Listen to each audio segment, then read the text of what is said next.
off of mute. So just a disclaimer for that. If you're driving, I don't need you to turn your camera on, obviously, but if you're, sitting down stationary, then it would be helpful. It's a lot easier to do these sessions when I can see people. It's kind of like if a comedian were like playing to a room of no one. If you can't see, it's a lot easier if you can see if people are laughing or engaging with what you're saying. Super appreciate all of you signing up for this sort of last minute. We arranged this mainly because I was planning a different event last week in Miami that was really cool. It was this big pitch tournament called Startup Mania, and I was spending all my time planning that. And so then I was like, oh wait, we're supposed to do something for this upcoming conference, and so this got put together at last minute. So thank you. I think you got the word maybe as early as Tuesday or Wednesday and still signed up for this, so that's great. My name is Rajiv Nathan, aka Raj Nation. I am the founder of Startup Hype Man. Today, we're going to go through a presentation that I call very, very affectionately, How to Not Suck at Pitching Your Startup. Let me make sure I get that browser up here. Yes, How to Not Suck at Pitching Your Startup. What we're going to focus on today is how to build a killer 1-minute elevator pitch. Why is that important? Well, it's because all of you who are exhibiting at the Startup Grind conference, you're going to be given 1 minute to pitch either on the main stage or in the big tent if you haven't been to the conference before. So it's a really strong opportunity to represent your company. And in addition to that, you are going to be operating a booth for an entire day. And this is where a bunch of people are going to be walking up to you and asking you, tell me about your company. And this is where you want to have a message that really resonates and gets them to stick around and want to learn more. And then you end up walking away with not just business cards, but, well, I should say at this point, people just tap their phones. I'm still the holdout that hands out physical business cards. But you want to walk away with more than just business cards. You want to walk away with opportunity. And all of that comes back to how you actually frame your offer, how you frame your product, how you pitch yourself and your company. So that's what we're going to focus on today. I'm going to show you, this is broken down into 3 different sections. It is first the mindset, then it's the formulas that you want to leverage, and then I'm going to show you real examples and results. All of this is free. For those of you who do want to take it a step further, at the very end, I'm going to quickly share some info on a pitch accelerator that we're running in the lead up to the conference. That'll come at the end, but reason to stick around. And a lot of this content builds on itself. So if you can stick around for the whole hour, great. My connection to Startup Grind is I run the Startup Grind Chicago community. And I've been doing that for the last 3 years. I've been to the conference twice. So this year will be my 3rd year. Super excited to do that. And I've been running Startup Hype Man for 9 years now. I'll get more into Startup Hype Man in a few minutes, but let's get you some content and stuff that actually you want to start learning. Sorry, I got to close out some tabs here. Okay. So with this presentation, let's talk about how do we not suck at pitching our startups.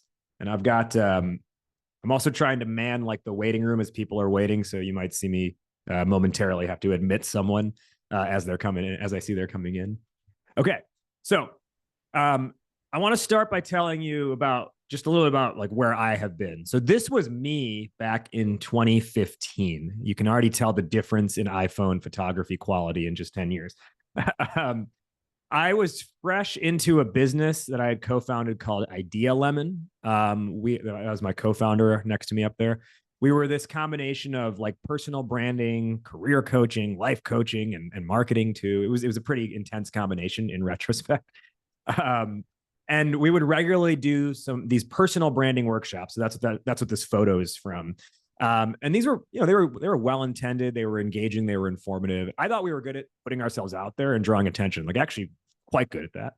The challenge was converting that attention into actual opportunities, customers, et cetera. We had a solid IP and product offerings, and the branding strategies we had come up with were unique and insightful, and they worked. And we had built this product to put these personal branding strategies out there for people to use. and for people to buy. And even though we had amassed a good amount of fans and followers, we had received local media and national media attention as well. And we had a highly engaged newsletter base. Like, we had a ton of signals that indicated we were onto something. And then we shut down after 1 year of working on it full time. Now, I could not have been honest with you in the moment, but all these years later, I can honestly look back and reflect. What was the challenge? Why did we shut down, even though we had all these signals of that we should have been successful? We couldn't define our audience. And that made our messaging sloppy and always changing. And even though people loved us, they actually couldn't describe us. And that's a challenge. You need the people you're interacting with to be able to go out there and be stewards of your message. It can't just be only you who gets to say it every single time. And this was bad, right? I can't tell you the number of times that we spent 3, 4, 5 hours just trying to figure out what should the tagline on the homepage say, or what should the first intro copy, paragraph copy say on the homepage. I'm sure some of you have had those issues before and dealt with like that kind of nightmare. We were trying to sell 3 completely different results to 3 completely different audiences with one product. It was a mess, and we really couldn't dig ourselves out of that hole. So lack of a clear message confused our audience on the outside, and then hampered us from making product decisions internally. And that's why I think getting your message right is so important, because it's going to actually impact your product development. The great irony in this is we were helping others figure out their brand, but then we couldn't figure out our own brand. It was very much the case of, the cobbler's kids have no shoes. This experience is what taught me it doesn't really matter if you can woo someone in a 30-minute presentation or a 60-minute pitch deck, or really even in 10 minutes, if they don't have a reason to stick around and keep listening to even get you, to earn you that 10th minute or that 30th minute or that 60th minute. So all of this to say, your story starts with what you say in the first 60 seconds. And you cannot let a bad pitch get in the way of a great product. And I am confident that you all have great products. That's why you were accepted to be at this conference in the first place, because there's obvious potential here. So here's what a bad pitch sounds like. I'm going to show you a few different examples, and I hear these all the time from founders because I've been doing this for a long time. And as I share these, you might kind of laugh as you see them, but I want you to be really honest with yourselves as well and think like, have I done this before? Am I currently doing this? Here's one example of what a bad pitch sounds like. Hey, we're the Airbnb of luxury cars, or we're the Uber of blank, and so on and so forth. That, in my opinion, is a trash way of introducing yourself. You shouldn't have to rely on another company for people to understand your company. Okay, fine. Maybe you don't care about that aspect of it. How about this? How about the fact that you have no idea what any of these companies' next move is going to be? So if you've been associating yourself with them for so long, and then all of a sudden they start tanking in the market, or they make a hard pivot, guess what? Your perception moves with them. You don't get the privilege of only getting the positive association of the analogy without also taking on the ownership of the negative. So that's why I staunch advocate against saying we're the Uber of this, we're the Airbnb this, the Pinterest of this, whatever. And on top of all of that, most times the analogy isn't a clean analogy, which leads you to make the wrong assumptions about your own market. So here's what I mean. Just because you might operate as a marketplace doesn't mean it's an automatic Airbnb of this or Uber of this. Years ago, a founder I knew was dead set on saying we're Uber for photography. That's all he'd say.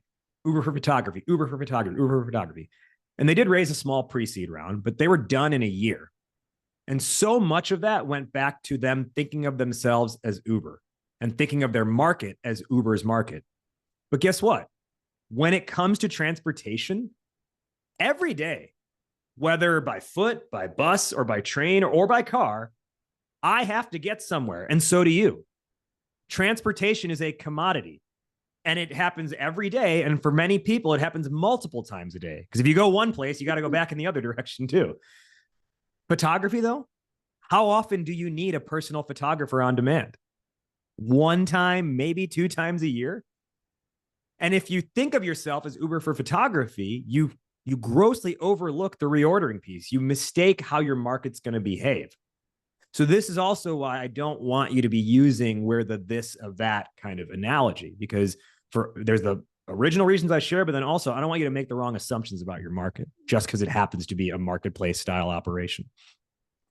Another example is we're an AI enabled learning technology platform, or we're an AI powered this, we're an AI driven this. Most, if not all of you, are an AI something startup. Now, there are 200 exhibitors at this conference, almost all of which, if not all, are using AI in their product. So how do you distinguish if you're just going to also say we're an AI this, we're AI powered, enabled, driven, et cetera? You're going to try and convince people you have this great differentiator, and yet the first words out of your mouth are going to sound exactly like everyone else. That's not where you want to be. And AI is it's a vehicle that provides value, but it is not in and of itself the value. There's also this one. We're disrupting the $150 billion live entertainment sector, or or you could say disrupting, or you could just say, oh, like we have, we're entering this market. This is so often I hear this. And let's break this down for a second. Disrupting. Let other people call you disruptive. Don't say it yourself, because now it just makes you sound arrogant. And since you're doing a startup at this stage of the game, I'm going to guess the only thing you've disrupted so far is your own personal bank account. If we throw out the TAM up front, nobody cares. Everyone has a big TAM, and very few people are going to remember that the number you opened with, they're not going to remember that number that you opened with. TAM is table stakes. I'm not saying it doesn't matter at all, but it's table stakes. Why would you open with that? No one is showing up. Like, if you're here and your booth stall is here, I promise you the person next to you is not saying, we're in the quickly declining fax machine market. Let's talk. Right? Everyone's got a TAM that's growing 10% year over year, that's in the billions and trillions of dollars. So don't swing your big TAM energy thinking that now that's what's going to get people hooked. So these are these are just three of the common ways. There are more, but these are some of the three most common ways. Again, be honest with yourself. If you've ever given a pitch or an introduction like that before, just throw the letter P in the chat to represent pitch.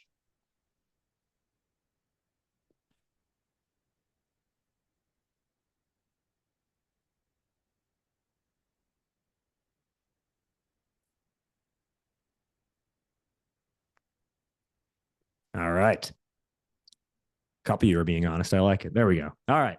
I think my chat comes in on delay. All right. Good, Michael. You're already working your way off that. That's great. Okay. So when we think about an elevator pitch, I want you to also understand that all of this brings me to the fact that your elevator pitch is so much more than a throwaway item, and it's way deeper than a simple one-liner. It is your 1-minute story, and it should do all of these things for you. It should be able to generate interest on the spot. It should be the core of your investor deck and or your sales deck if you're B2B. It should drive your sales outreach. It should be the thing you say to open up sales calls if you're B2B. It should transform your website or your app store copy. It should create content. It should create a base for your content marketing efforts. Like everything should spawn off of that. And it should be able to work as a standalone ad. And on top of that, it should be able to scale easily across your team. It shouldn't be only you can say it.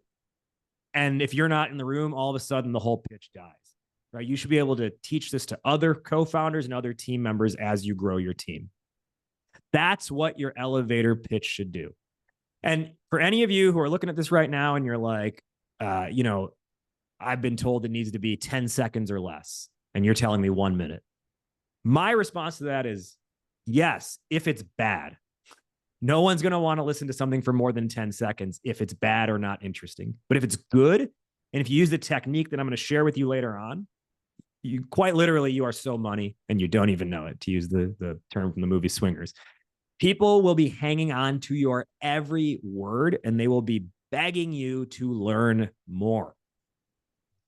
So on that note, it also means if you're only thinking of your pitch through the lens of investors, then that's a wasted effort because you have to do double the work to figure out a customer message. So I advocate focus on your customer message and build your investor pitch around that. You will impress so many more potential investors if you can showcase to them the language of your customer, that you know how to talk to your customers. And that's why I also want you to think beyond just like a fundraising pitch deck as well. And I will tell you, I have so much proof of this, of being able to put a customer facing message in front of an investor and they go, wow, I can see how people would buy that. So don't silo your effort, right? Focus on how do you think through the customer message and put that in front of investors. And this leads me to my next point, because to this point, I am trying to tell you that I think this is important. But if you don't want to believe me, take the words of these next two people who I'm going to show you. This first guy here is Raj Bhargava.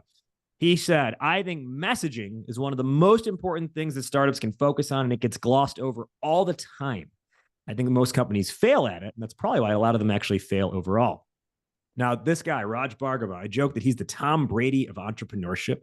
I would say in the startup game, the equivalent of winning a championship is either IPOing or exiting.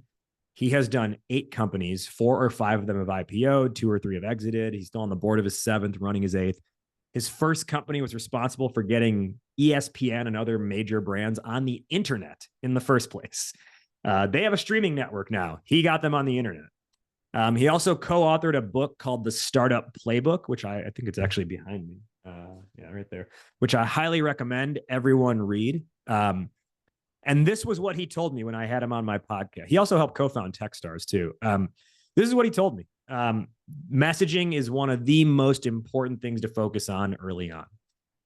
If you still don't want to take his word for it, take the word of a VC here in Chicago, where I am, who point blank told me storytelling is the number one most important founder trait, because it's not just that it means you can pitch me. Good storytelling is a leading indicator of your ability to get customers and hire the right people, which will ultimately determine your success. Right. Coming back to what I said before, right? The customer message. Can you show an investor your customer message, right? The storytelling is going to show them that you know how to reach your market, which is what matters at the end of the day anyways, right? Do you not just have an idea, but do you have something that people actually want and are proving it? So can we all agree that getting your pitch and your message and your story together is in fact important? Yeah? Okay, here's the first interactive piece we're going to do. We're going to do a call and response. I want you to come off of mute. I'm going to say a portion of the sentence and you're going to repeat it back to me. So bring yourselves off of mute. My product. My product. Not mean shit. Not mean shit. Without a compelling story. Without a compelling story. All right, let's try it again. As one full sentence together. 3, 2, 1. My product does not mean shit without a compelling story. Okay, good. Thank you. You can go back on mute now. Now that we are in alignment on that, let me introduce you to someone else. This guy's name is Carson Goodale. He was the co-founder of a company called FanFood, and he was like many of you. They had their MVP in market. They were getting initial traction in the marketplace, and they needed to seek out investors. They were onto something really good, but the pitch was definitely something to be desired. He came to me and he was like, hey, my pitch sucks. I want to be better at storytelling. What can we do? So I put him on camera and I was like, well, let's see where you're at today. And here was his pitch. Alrighty, FanFood is a mobile concession app that allows fans at live events to order concessions from their phone. They can choose to have it delivered to their seat, or they can pick it up through an express line. The value add for the end user, the fan, is that we're going to maximize the user experience. The value add for the venue is that we're going to increase the revenues and the per caps. That's it. In the chat, rate that on a scale of 1 to 10.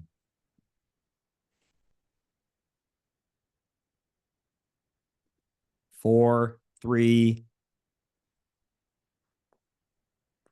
another 3, another 4. 2 out of 10 better than mine.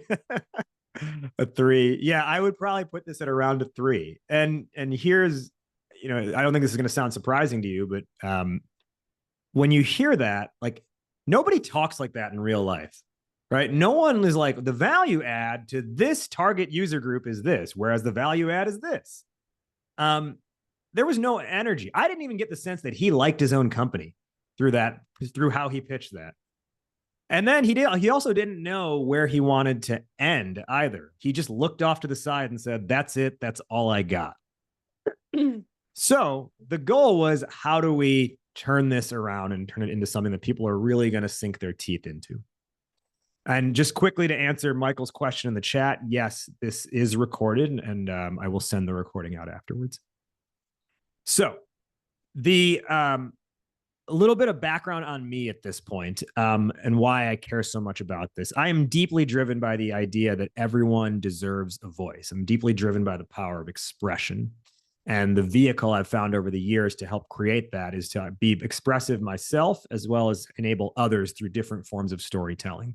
So I am a hip hop artist. And like I mentioned, if you were here at the very beginning of this, I make startup music. I make hip hop for startups and founders and about startup life. So if you go on Spotify or Apple Music or any streaming platform right now, look up Raj Nation. You'll see my album. It's called Goat to Market, and a couple other songs that are out there as well. It is the founder's anthem, and I've toured the country at different tech events performing this kind of stuff, performing this music. Just last week in Miami, I was performing. So I know what it's like to capture a room. I'm also a yoga instructor, and I take a very storytelling approach to yoga as well, to teaching yoga. My classes have themes to them. That theme carries through, and it's how I figure out how to construct the postures. I'm also a professional ring announcer and TV play-by-play broadcaster for MMA. And my job, when I am the guy in the ring saying, and in the blue corner, is to give each of those fighters an identity for the audience in the house to get behind this fight. My job when I am doing the TV play-by-play broadcast is to give the viewer at home a reason to watch two people they don't know a whole lot of information about, right? Beyond just punch, kick, etc., being able to tell the backstories of why these people are fighting, what's happening in their life. This person's fighting because his mom's overcoming cancer, and this is dedicated to her. That kind of thing, right? So this is all about storytelling. And all of this is what helps create these unique formulas and methods within my company, Startup Hype Man, which I've been running for 9 years now. And over these 9 years, we've had a ton of success working with companies literally around the world, in every continent, obviously, except Antarctica. Lots and lots of capital raise success, plus incremental sales lift, lots of pitch competition wins on top of that, and partnered and been trusted by a lot of the best names in the startup ecosystem. And I'm sharing all this background to say, a lot of people talk about pitching, but they never actually get on a stage themselves. Every week, I am on a different kind of stage, whether it is a concert, whether it's a professional talk, whether it's a yoga classroom, or whether it is a live MMA fighting event. I have to be on stage and tell a story every single week of the year. And so I know what the exact situation you put yourself in. I know how to figure out things on the spot. When I do, for example, a broadcast, I have to do a pregame show. I don't have note cards. That's a 3-4 minute pitch right there for the event that's about to be aired when you do a pregame show, right? So I know how to think through the mechanics of motion within, for example, if you forget what you're going to say in the moment, how to pivot back to that, how to construct what you want to say in a way that story flows and gets people interested. So let's take it back to where all of you are at. And some of you earlier on said hey, I've done these bad pitch examples before. Maybe you've felt like this in the past when it comes time to pitch. The dog, you put the food in the thing, and then the dog sees it, and food's it's dangling, dog looks a dang dang, tail wag, dog wagging the tail, whatever dog's name is. Dog's name is Claire. Claire, come in. Claire sees dog food, pick, Facebook, like. Sizzle, strategy, sex, something. This is the worst pitch I have ever seen.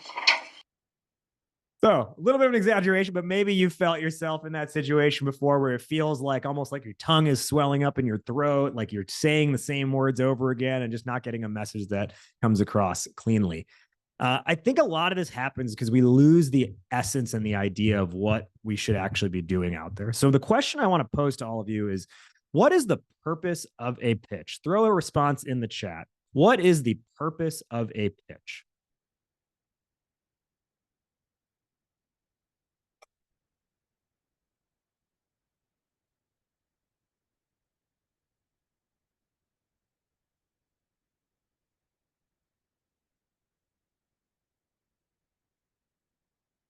Getting the word out about your products and services, okay? To convert people to believe.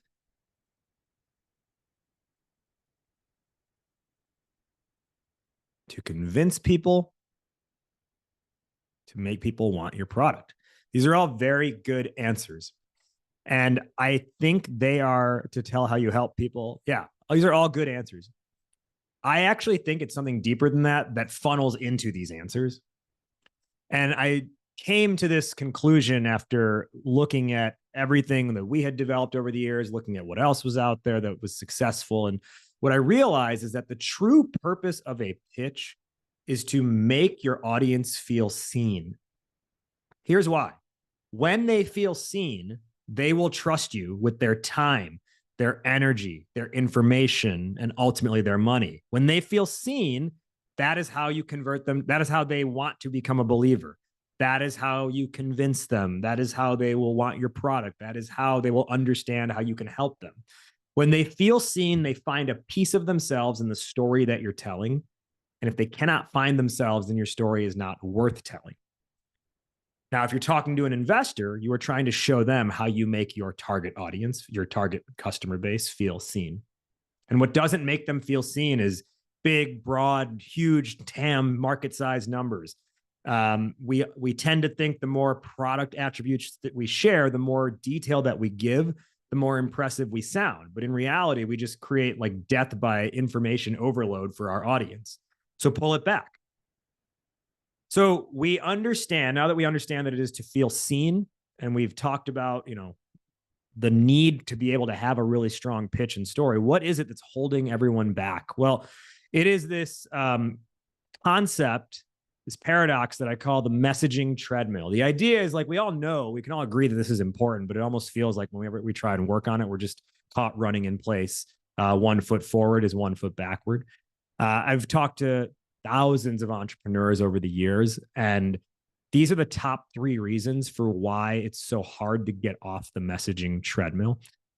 Number 1 is you might be too in the weeds of your own company to be able to take a healthy step back and think about it with a fresh eyes, fresh ears, and fresh mind. Like you're in it so thick that it's very hard to take that step back. Number 2 is perhaps you are too technical. Like you're the product engineer, the development side of it, but not so much the communication side is not your expertise. Number 3 is being too caught up in the day-to-day. This is the fact that you have a million things going on, running a company. I know how this works. I'm a founder as well. And you could have you could have a to-do list of 10 things. Number 10 is figure out pitch. And I know how this goes. You'll check off the first 9 things and then look at that and then create 9 new things to put in front of it to punt it another couple of days. It's hard, right? It's hard to sit down and figure this out. And we end up with a version 18.7 of a pitch deck we still don't like.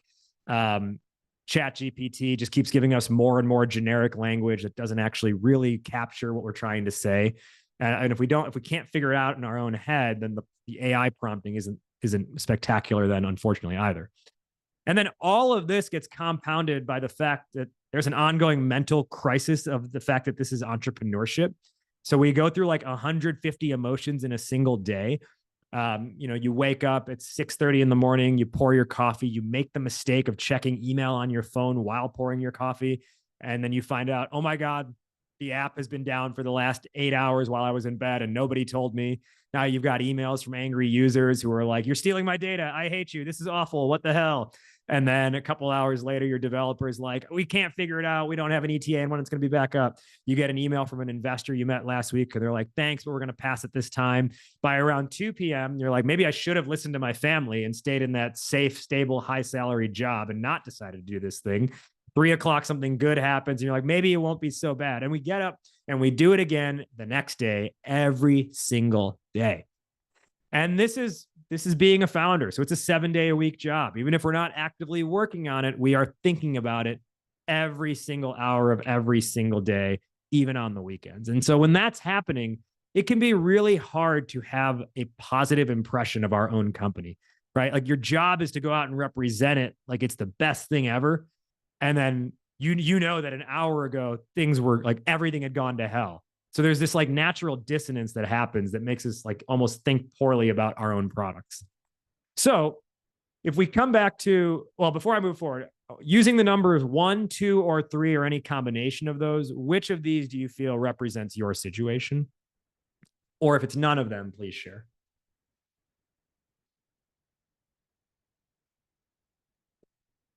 Ian's a 3. Jochen's a 1 and a 3. Salim is a 1. Or Selim.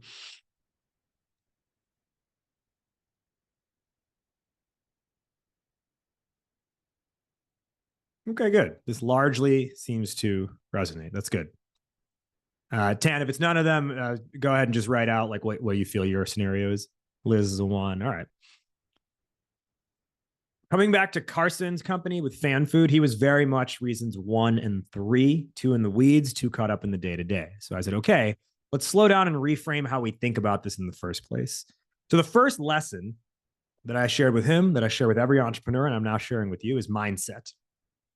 From this day forward, I want you to stop thinking like an entrepreneur and instead think like an entertainer. Why an entertainer? Because the entertainer has one goal in mind. How do I make my audience feel something? How do I move them? Think of your favorite musician. You go and see them perform live. You know what they don't do? They don't say, Jochen, I don't know what part of Germany you're in. Berlin, is that a fair guess? Close enough. Hanover it is, yeah. Okay, all right. But Bruce Springsteen comes here, even. Yeah. Okay, so. All right.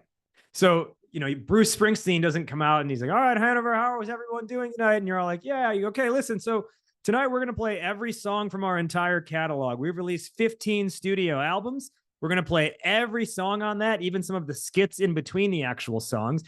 We have some B-sides we're going to go through as well. And then there's some rough drafts in the garage that don't really sound too good to you, but it's important to us that they exist. After that, we want to spend some time giving you a window into our upcoming 6 to 9 month music roadmap. It's going to take 37 hours to get through it all. Are you with me? Even the biggest fan of the boss is going to be like, play the hits already. That's what I came for. I got to get home at some point. I think the only person who could pull that off maybe is Taylor Swift, but that's, she's her own beast with her own cult following. For everyone else who's not Taylor Swift, you got to think like an entertainer. And what they do is they curate a set list based on the emotional journey they want to take people through and the feeling they want them to have when they leave. What kind of conversation, what kind of energy are they going to be talking to their friends about as they walk out of the doors at the end of the night? You want to think through your pitch as almost a curation of your set list, your greatest hits set list. And the fact that you have a set list is what allows you to be flexible in the moment. What I mean is when Bruce Springsteen tours in Germany, he's using the same set list as, let's say, when he's in Chicago, where I am. But when he's in Hanover, He might do something slightly different specifically for the Hanover. He doesn't redo the whole set.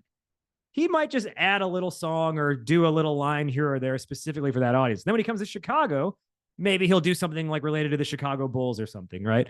The set list is the master list. And then based on the city that they're in, they will make a slight tweak for that specific audience. So if you think of yourself as this touring musician, you're taking your set list with you everywhere you go. You're on tour. And you are now with that set list, depending on which city you are and which night or which venue, which arena, you might make a slight tweak just for that live audience that night. You're not throwing the whole playbook out. You're not throwing the whole set list out. You're just like, hey, for this audience, because I know this about them, let me make this slight adjustment. Same thing. So think like an entertainer. With this mindset, let's look at the greatest elevator pitch of all time. It is not Apple. It is not Netflix. It is not Bumble. It is actually from entertainment. It is Will Smith and the Fresh Prince of Bel-Air. Now, you may not have realized this when you tuned in. You tuned into this pitch workshop, but you also tuned into a live sing-along concert. So what I'm going to ask you all to do now is come off of mute. I think The Fresh Prince is an international enough show that enough of you who are not in the U.S. will know these words. So we are going to together sing The Fresh Prince of Bel-Air theme song. We'll have lags through our internet connections, and it'll be awesome. So join me here. A 1, a 2, a 3. Now this is a story all about how my life got flipped, turned upside down, and I'd like to take a minute, just sit right there. I'll tell you how I became the prince of a town called Bel-Air. Dun, dun, dun, dun, dun, dun. In West Philadelphia, born and raised. On the playground is where I spend most of my days. Chilling out, maxing, relaxing, all cool and all shooting some b-ball outside of my school when a couple of guys who were up to no good started making trouble in my neighborhood. I got in one little fight and my mom got scared. She said, "You're moving with your auntie and uncle in Bel-Air." All right. Thank you. Thank you, Liz. Thank you. Ian said he's in the library. All right, I'll excuse you, Ian. Johan was like, I'm almost there with it every word. It's like, I need to hear it first, then I can say it back. So why sing that? It's fun and everything, but that's his pitch for the show. He's telling a story, and I think the whole song is 70 seconds long. He's telling his story in basically 1 minute. It's a story where he says, I had this rough upbringing in Philadelphia, and if I stayed there, I was going to get in a lot of trouble. My mom recognized this early on. And so she realized the only way I could fulfill my potential would be to send me off to Bel-Air, California. That way I'd be surrounded by the right family, have access to the right education, and overall be able to tap into the right resources. So ultimately I could grow into the person she knew I was capable of becoming. That's the basic plot that's being introduced to you. And that is what allows every episode of the show to make sense. If you had never seen the introduction and you watched the episode of the show, you'd spend the entire 30 minutes trying to figure out what's going on here. Similarly, when you give your 1 minute introduction, your elevator pitch, your job is to introduce people to the plot. You're not trying to give them everything. You don't give them the whole show. You're giving them enough so that they do not want to change the channel on you. It is your teaser trailer, if you think of it like a movie. And we don't see movies if the trailer is bad, right? Unless we're being ironic. We're not like, that movie looks terrible. I can't wait to spend all in $70 on parking, a ticket, popcorn, and etc. for a bad movie. So your elevator pitch, your 1 minute, it's not designed to give them the whole movie, the whole show. It is designed to prevent them from changing the channel on you. It's designed to get them to lean in and say, okay, that's really interesting. Please tell me more about that. Not, cool. And they walk away. So how do we get there? Let's talk formulas now. To create a strong elevator pitch, you have to first understand your positioning in the market. This is formula 1 of 2 that I'm sharing with you today. It's called the superhero positioning strategy. You have to think of your startup as a superhero, because what do superheroes do? They help and they save people. And that's exactly what you do. You are helping and saving people from something. And I think Batman works best for this, because if you really look at Batman, he was just someone who took technology and combined it with access to capital to serve the public good. Sounds like what everyone here is trying to accomplish, right? Technology plus access to capital, serve the public good. But when you think of Batman, and you can use what's on the slide as an example, generally speaking, what is happening that makes him put on the cape to save the day? Just throw some answers in the chat. What is going on in Gotham that makes him put on the cape to save the day?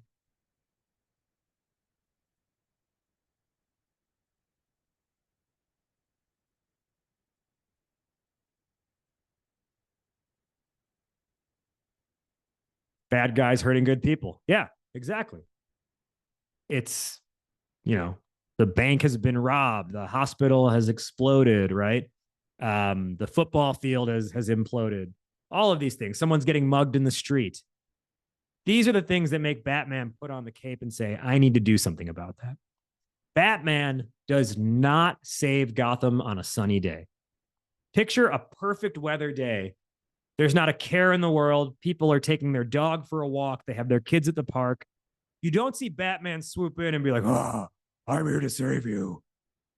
Because if he did, do you know how the people would react? They'd be like, what are you doing? What's with the creepy cape and voice? Stay the hell away from my children. They would get the exact opposite impression of Batman. He only saves Gotham when it needs saving. And yet, I hear so many founders try and save Gotham before it needs saving. And they throw out, we're an AI-powered this, and this. Our product does this. That's saving Gotham before it needs saving. So the superhero positioning strategy is a tool to first think through your position relative to your target market. And it says this: in order for you, the superhero, to exist, you must first have a person in distress. With a person in distress, now you set a village on fire. With the village on fire, you now activate a superpower. And with your superpower activated, the superhero comes in and saves the day. In business speak, what this means is your target audience, the core problem they are experiencing, your approach to that problem, and ultimately your solution. This is meant as an internal reference exercise. So anything you come up with here is not like the messaging you would use externally. It's just getting the ideas. Think of it as an organized data dump, an organized brain dump. So everyone we work with, we've got like documentation we take them through on this. But if you do this on your own, piece of paper, draw 4 columns and just start bullet pointing your answers. The reason why this is important and it's effective is because when you start here with the person in distress and the village on fire, you are forcing yourself to think through your customer's lens. You are forcing yourself to be empathetic, an empath for your target audience, which means you then think through your product through the lens of your customer and not through the lens of you as a founder. And it's vitally important to think through your product through the lens of your customer and not you as the founder. From this, you now have the organized raw material to create a really strong elevator pitch. So on the next slide, I'm going to show you Formula 2, which is the elevator pitch formula. I want to make sure we're ready for that. So if you are ready for that, in capital letters in the chat, type out the word pitch.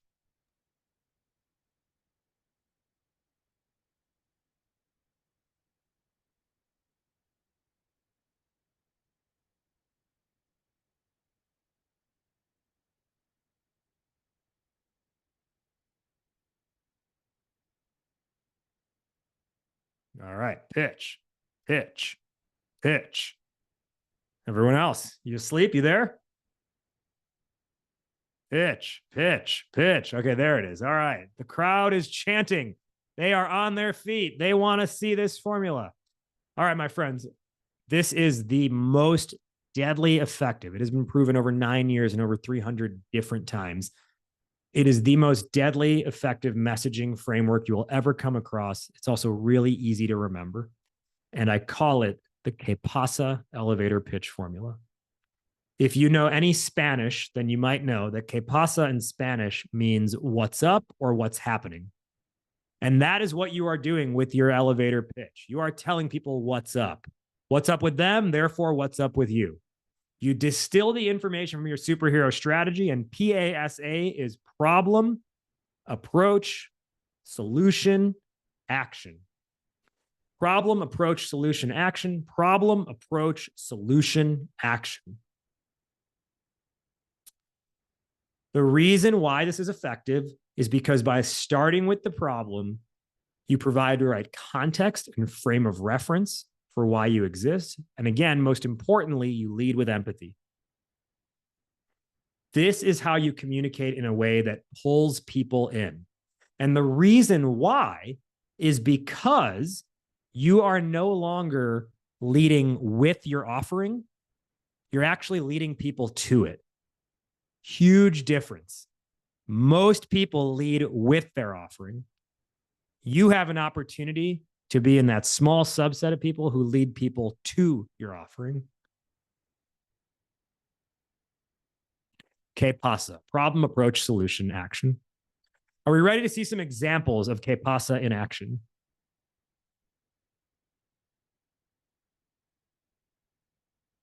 Yeah, I see some nods. Okay. All right. Meet Nestor. He's the founder of Sigo Seguros, a US-based company. Said investors struggle to see any differentiation when it comes to auto insurance products. We've made a lot of progress, but I want to button up our story so we can hit the fundraising trail hard. Now, just a heads up for anyone who's international, a couple of the references in this pitch may not make a ton of sense to you, but if anyone's in the US, you should be able to get this pretty easily. So we start with the problem. Every driver in America needs auto insurance. If you're white and affluent, not a problem. But if you're Latino and you live in a Spanish-speaking zip code, major carriers prey on you with hidden fees for purchasing, renewing, adding a family member, changing your car, changing your address, you name it. Not to mention getting told you have to spend a Tuesday afternoon at an agent's office because you don't qualify for online service. The Gecko doesn't dish out 15% in 15 minutes in the barrio. That's an American reference there at the end. Sigo Seguros is fair insurance without the fight. In just a few minutes and a few taps, get state minimum limit liability coverage. No hidden fees and no annoying visits to an office. As more drivers use Sigo, we provide better rates and enhance our advantage over the existing carriers who don't have the data in the first place and can't access it through their convoluted distribution layers. Learn more at sigoseguros.com. Capital letter S in the chat if you have a baseline understanding of how this company might be valuable to their target customer base.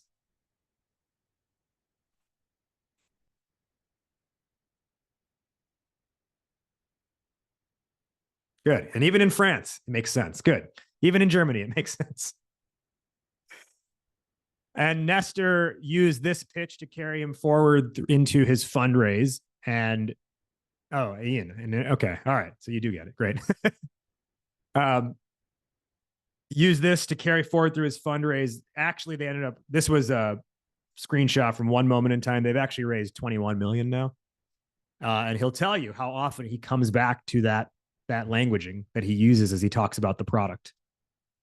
Now let's meet Kim and Joyce. These are the co-founders of a company called Honest Game. These are what they told me. Kim told me we're very different. My co-founder and I, we have different strengths.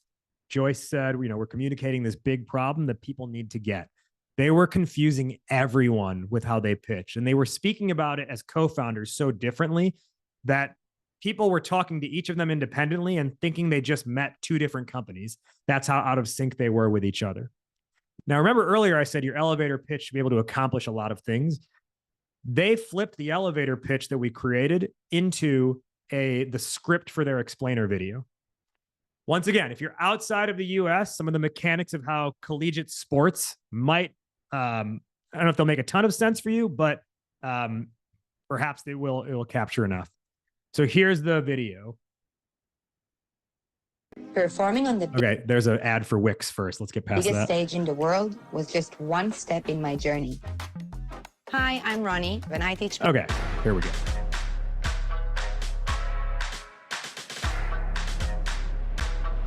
We start with the problem. When you're a star high school student athlete, you compete tirelessly on the court and in the classroom to achieve your one dream of playing in college. Top schools recruit you and even offer you a scholarship. Then senior year hits and you find out that the class you took actually doesn't count.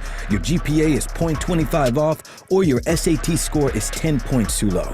Even with the experts in your corner, school counselors, parents, and coaches, athletic eligibility rules can be confusing to navigate. And often by the time you find out you're ineligible, it's too late to catch up. Boom. Game over. Approach. Honest Game is the clear pathway for getting in. Solution. We automate the process so the student, the parent, the coach, the counselor, and the college all get real-time eligibility updates. With Honest Game, everyone knows what to do before it's too late. In the last 20... In the interest of time, I'll pause it there to go into some market data at the end of that. But capital letter H in the chat, if you have a baseline understanding of how they might be valuable to high school student athletes who want to play a sport in college, and the college is recruiting them. Great. So even for some of the international people, it looks like that holds as well. Good. And part of that is, how do you explain it up front in the problem, right? How do you educate people through your problem statement as well? Good. They went from about to onboard 7 unpaid pilot customers to entering a pitch competition in partnership with the Chicago Bulls. 221 companies applied, 20 were accepted. They made it into the top 20. The top 20 pitched, and that was whittled down to a top 5 for the finals. They made it into the top 5. The top 5 pitched on center court at the United Center, home of the Bulls, the house that Michael Jordan built. And from that, one winner was chosen. Honest Game was the winner that was chosen, all said and done. And they went up against other companies who were already doing over $1 million in annual revenue. They had 7 unpaid pilots. But the story made the most sense, and that's what the investment team who was behind this saw. $50,000 investment. Shortly after that, they oversubscribed a $2 million funding round, and most recently, they've scaled themselves up to being a $1 million plus annual revenue company. One of the things that they talked about was how good the storytelling influenced their journey and how much it helped them. The guy underneath is actually the lead investor from that competition, sharing some of his words as well. This Que-Pasa formula works. Now let's come back to Carson and FanFood. We remember where this whole thing started, right? You remember what that pitch was like. Well, let's apply the Que-Pasa.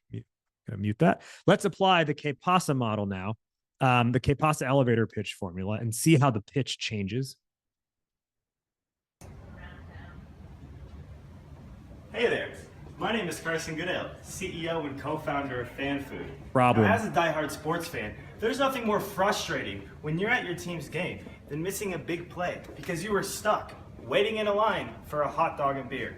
Approach. FanFood keeps you in the moment. Solution. Our mobile ordering app brings concessions directly to your seat, so you never have to miss the big play. Action. We're currently live in 5 venues in 3 different states, our 2 largest being a Major League Soccer venue and the Formula One Raceway down in Austin, Texas. Download our app today on the iOS and Android store. Confidence, right? Swagger. The message makes sense. He went from looking to the side, saying, that's it, that's all I got, to doing at the end of his pitch because he knew it that well. And guess what? I showed up at their office that day and just told him, hey, let's do your pitch. And he was ready in the moment. And I want you to all be ready in the moment as well. Where did this take them? Well, initially they won $1,000 in a competition. Shortly after that, they won $25,000. That also came with a strategy consultation with Damon from the show Shark Tank. They also had a successful crowdfund, and they raised around $3 million and scaled up their customer base to pretty much every major sports and event league that exists in the US. Carson himself will tell you just how important getting the message was. Where he says, one of the most underrated skills as an entrepreneur is authentic storytelling. Que-Pasa just works. Now, Carson exited FanFood a couple of years ago, and he moved on to help co-found another company called Brighton, which they're in their seed stage right now, or their pre-seed stage right now. And he's applied these same lessons We did a new K-Pasa for the new company. I'm not going to go through that just in the interest of time, but this was actually earlier this week. This was the text message I got from him. Yo, we secured 50K this week. And then he screenshotted me someone who reached out to him saying, hey, I see your name pop up everywhere as a Hype Man reference, and I need to know if this story is actually true. And his reply to me is like, hey, I got you.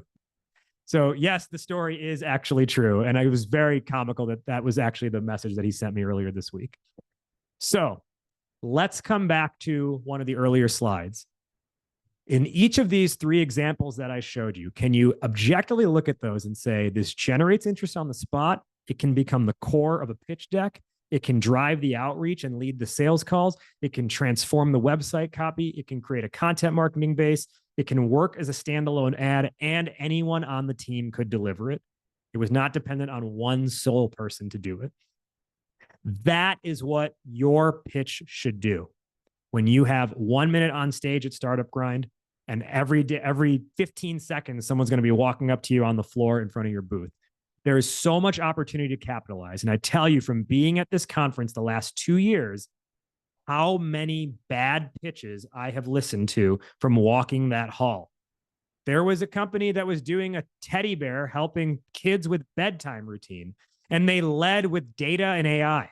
And I told them, I hate being the person who just like gives unsolicited feedback, but I was like, if you want to hear it, I hear a lot of pitches. I have an idea for you. And they were like, sure. And I was like, the last thing any parent wants to think about in relation to their kids is data. So don't lead with that. So there's a real big opportunity to stand out, and you have this formula now to be able to do that. If you really want to rock the Startup Grind stage, I told you I was going to spend a couple minutes just talking about this at the very end. What I'm running for Startup Grind, specifically for exhibitors, is a micro pitch accelerator called 1 Minute Pitch Masterclass. Build, practice, and nail it.